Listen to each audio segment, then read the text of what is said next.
Процедура получения жителями Верхней Колымы государственных и муниципальных услуг теперь значительно упрощена. В Зырянке открыт офис многофункционального центра «Мои документы». Это уже 31-й филиал центра, открытый в республике. На открытии офиса побывала наш корреспондент Наталья Ломанова.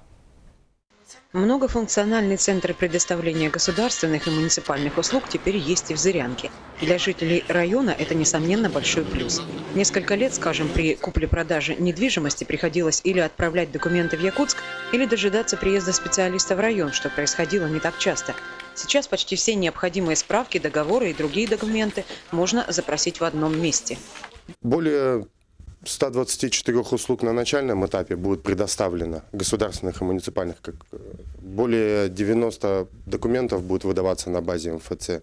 А также, я вам скажу, у нас заключены соглашения, около 90 соглашений заключено с органами государственной власти, с другими, с которыми мы работаем непосредственно, от которых мы принимаем документы и мы выдаем готовые результаты.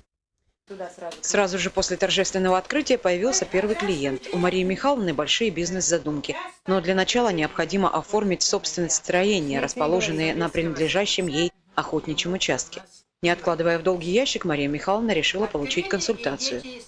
Ой, я очень рада, что вот этот офис открылся. Прямо, я не знаю, все люди, наверное, все жители поселка, района, все вот сейчас не будут, даже от Сарылаха, Нелемного, Сутаи могут приехать, консультироваться, мучиться, не будут ходить по этим конторам. На данный момент в Верхнеколымском офисе центра «Мои документы» работает один специалист. Для качественного оказания услуг немногочисленному населению Верхней Колымы этого вполне достаточно. Наталья Ломанова, НВК «Саха», Зырянка.